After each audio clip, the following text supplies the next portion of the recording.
परका हे लालासाहेब जाधव यांचं आत्मकथन. या आत्मकथनाला आपण मुळातूनच वाचलं पाहिजे, तेव्हा आपल्याला यातील जी तीव्रता आहे ती आपल्याला समजून येईल.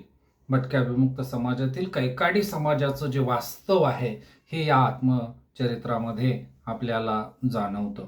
या आत्मचरित्रामध्ये दिनकर मामाच्या लग्नाला जाताना हे कुटुंब वाट चुकलं. महिला मंडळी सोबत वडील अंध असल्याने ते चालत होते आणि सगळे पुरुष मंडळी पुढे चालून गेले आणि एका ठिकाणी दोन वाटा फुटतात अशा याच्यामध्ये पुरुष मंडळी योग्य वाटाने गेले आणि महिला मंडळी आणि लालासाहेब जाधव यांचे वडील वेगळ्या वाटेने जातात. आणि पुढे गेल्यानंतर असं समजतं की या भागामध्ये मोठे मोठे दरोडे पडलेले पडत असतात.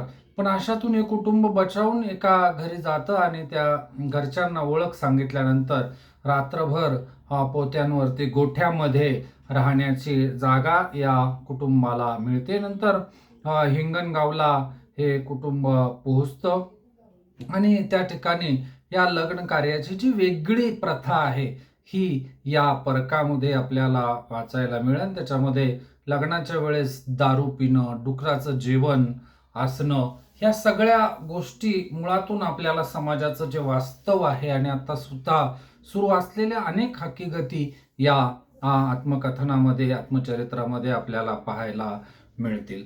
नंतरच्या लग्नावरून एक कुटुंब आल्यानंतर पुन्हा कावड कष्टाची जी कामं आहेत हे करायला लागतं आणि एकदा ते खैऱ्यांच्या मळईमधला प्रसंग आहे की या मळईमध्ये फोक काढण्यासाठी म्हणजे वेगवेगळ्या वस्तू बनवण्यासाठीची जी सामुग्री आहे ते काढण्यासाठी गेल्यानंतर निवृत्ती खैरे यांनी खूप प्रचंड मारहाण केल्याची आपल्याला दिसते आणि मग याच्यामध्ये त्या खैऱ्यांनी यांच्या आईच्या हातामधून विळा हिसकवण्याचा प्रयत्न केला.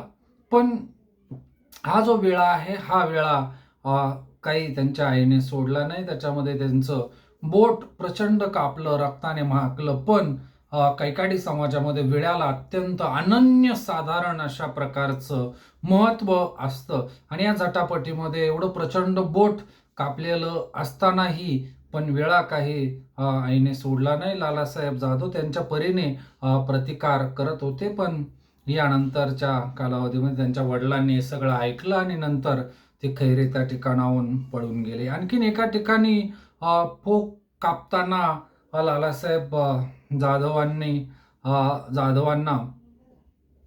नारायण तावरे नावाच्या व्यक्तीने मारलं आणि मग हे मारत असताना त्यांचा जो आवाज आहे तो वडिलांच्या कानावरती गेला आणि वडील डोळ्याने अंध होते आणि पहिलवान होते पण डोळ्याने अंध होते. एक गोटा मोठा दगड, छोटासा दगड हातामध्ये घेतला आणि गोटा तो फिरकवला आवाजाच्या दिशेने, पण तो तावरेंना लागण्याच्या ऐवजी लालासाहेब जाधव यांनाच लागला आणि ते रक्तबंबाळ झाले, ते पडले आणि नंतर वडिलांना कळालं की अशी हकीकत झालेली आहे.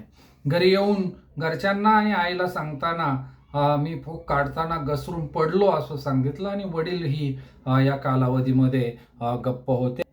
या आत्मकथनामध्ये लेखकाने शिकण्यासाठीची जी जिद्द आहे ती कशी निर्माण झाली, कशी आली याविषयीच्या अनेक हकीकती, म्हणजे सामाजिक म्हणजे दुभंगलेपणा असतो आणि त्याचा जो त्रास विशिष्ट समाजाला होतो आणि त्यातून एक प्रकारची जिद्द मनामध्ये निर्माण होते की आपण शिकलं पाहिजे आणि या समाजाचं वास्तव बदललं पाहिजे. समाजाची नस या कालावधीमध्ये आपल्याला कळते आणि त्याच्यावरचा उपाय महात्मा फुले सांगतात तसं शिक्षण हा एकमेव उपाय त्यावरती आहे असं लालासाहेब जाधव यांना जाणवलं. एकदा त्यांच्या ज्या कोंबड्या आहेत, त्यांच्या वस्तीतल्या कोंबड्या पाटलांच्या नुसत्या दारामध्ये गेल्या म्हणून एवढं बेदाम मारहाण दिनकर माने यांना त्यावेळेस केली होती. म्हणजे असे जे प्रसंग आहेत ते समाजामधलं एक प्रकारचं वर्चस्व दाखवतात आणि कोंबड्या नुसत्या दारात गेल्या म्हणून जनावरांसारखं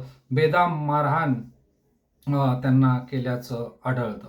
अनेक वेळेस चोऱ्या वेगळ्या ठिकाणी होतात, पण चौकशीसाठी अशा पालावरती, अशा वस्त्यांवरती पोलिसांची गस्त असते. असाच एक अनुभव लेखक आपल्या आत्मकथनात लिहितो आणि तो मुळातून आपण वाचला पाहिजे. लेखकाच्या घरातील भांडणे ही हृदयद्रावक आहेत, हृदयाला भिडणारी आहेत.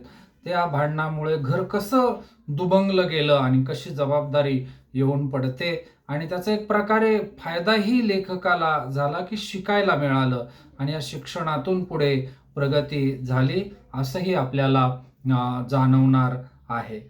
घड तोडणारी ही भांडणं जी आहेत ती अत्यंत ज्वलंत अशी प्रत्येकाच्याच घरी अशा प्रकारची भांडणं असतात. या भांडणांच्या मध्ये किसन पाटलांची मदत झाल्याचं लेखकाने सांगितलेलं आहे. एकदा वेगळं निघाल्यानंतर दळण दळण्यासाठी शेजारच्या वस्तीवरती गेल्यावरती पावसातला जो प्रवास आहे, एक छोटासा मुलगा दळण खांद्यावरती घेऊन गिरणीमध्ये जातो आणि पुन्हा घरी येतो, हा एक प्रकारचा जीवघेणा प्रवास ही आपल्याला भावल्याशिवाय राहणार नाही. वडिलांचे डोळे गेल्याचं शैल्य वडिलांनाही आहे आणि लेखकालाही आहे. पहिलवान गडी देवीच्या आजारामध्ये डोळे जातात आणि त्यामुळे कुटुंबाला खूप प्रकारच्या वेदना सहन कराव्या लागतात. नंतरच्या कालावधीमध्ये गाढवावरती सगळ्या टोपल्या पाट्या घेऊन विकण्याचे जे प्रसंग आहेत आणि त्याच्यासाठी केलेला लेखकाने प्रवास आहे केडगाव चौफुला या भागात, आणि नंतर उपजीविकेसाठी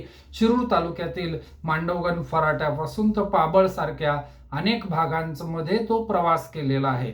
त्या प्रवासामधील ज्या अनुभव आहेत हे मनाला भिडणारे अनुभव आहेत.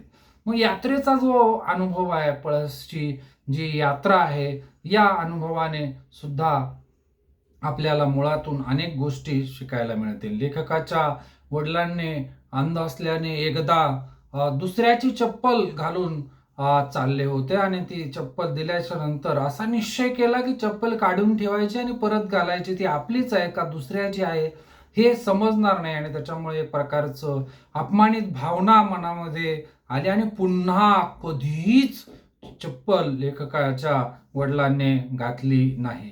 म्हणजे अशा प्रकारचे जे अनुभव आहेत हे अनुभव आपल्याला सतावतात. नंतर लेखक मोठे होतात आणि शाळेमध्ये शिकायला जातात. शाळा शिकून एक पत्र लिहिण्याचा अनुभव सुद्धा तुमच्या मनाला भेदून जाईल की आत्याला जे पत्र पाठवतात देतात दुसरीमधून, ते पत्र पोहोचलं की नाही, आणि ते पत्र पोहोचल्याच्या नंतर लेखकाला जो आनंद होतो, आणि लेखक जेव्हा एखादं पत्र वाचून घरच्यांना दाखवतो तेव्हा जो आनंद आईवडिलांना होतो तो गगनात न मावण्यासारखा आहे. कोणीतरी शाळा शिकलं आणि कोणाला तरी वाचता येतं याचा जो आनंद आहे तो खूप मोठा आनंद आहे. त्याच्या कालावधीमध्ये साताऱ्याला लेखक शिकायला जातात. कॉलेजच्या कालावधीमध्ये रामचंद्र आबा त्यांचे लेखकांचे बंधू शाळा मास्तर होतात आणि या कुटुंबाची शिक्षणामुळे योग्य मार्गाने जो प्रवास जातो तो पुढच्या एक भागामध्ये आपण त्याचा आढावा घेऊयात. या आत्मकथनावर केलेलं टिप्पण तुम्हाला कसं वाटलं याविषयी नक्की अभिप्राय करा आणि लाईक करा, शेअर करा. धन्यवाद.